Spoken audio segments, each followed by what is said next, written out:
Rain falling outside. Father must be thinking the same. I see the way his shoulders slump, the way his head rolls to the side, as if weighed down by these thoughts. Something tells me he's thinking what it would be like to be Catherine Fletcher's folks, losing a daughter that way. My name is Morris Turner. I'm 13 years old. The man down there on the telephone is my father, Jude Turner, Detective Turner. My older sister is Charlotte, but everyone calls her Lottie. We used to be close. We used to tell each other everything. When we were younger, I would go to her room in the middle of the night when bad dreams haunted me. She would turn down the sheet, wrap an arm around me, and hold me close.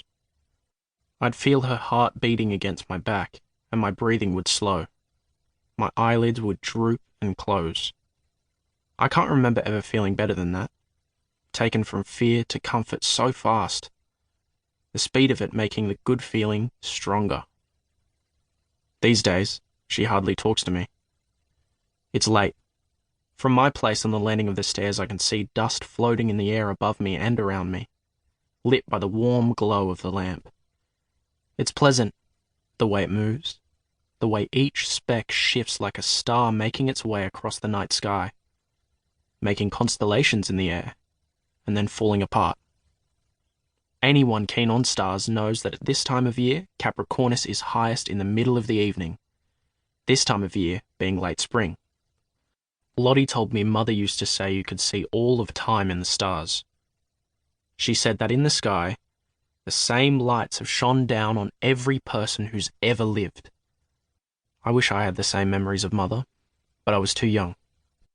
If I try to imagine it, I can almost feel her arm around me, her finger lifting my chin to the sky. I can almost be with her, looking up at the stars, our eyes taking in light from the galaxies. I've seen Gemini and Capricornus in the night sky, along with Sagittarius, Scorpius, and most of the rest.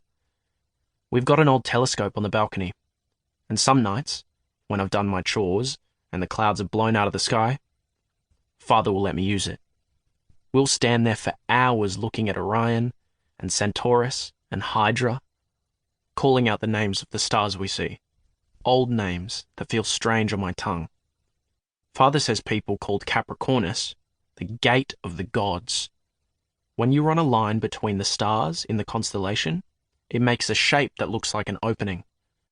People thought it was the gate where our souls pass after we die. The gate of the gods. I wonder if that was where Mother passed. I want to ask Father, but whenever I talk about Mother, a shadow passes over his face, and he turns away or leaves the room. I feel the words forming on my tongue, but I swallow them down. They go deep inside my body where they join together, packed tight into bricks made of the words I can't say. He can't talk about her, and so I don't talk about her. Out in the hall, Father's voice gets louder.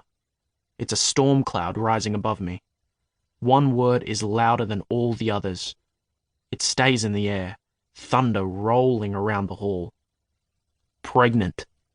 Catherine Fletcher was pregnant when she died.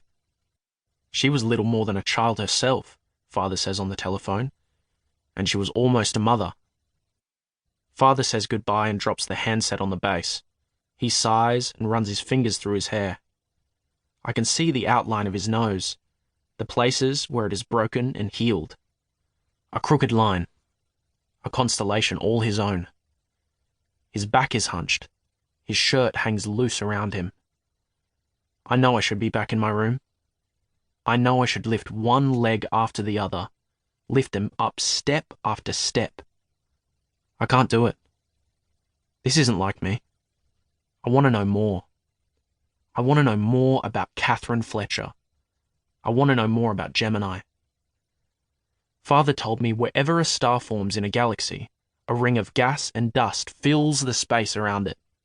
The pull of the star makes those bits and pieces fall into orbit. It becomes a system, he said.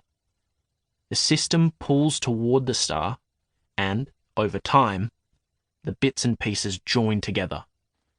Year after year they get bigger and bigger until they become planets.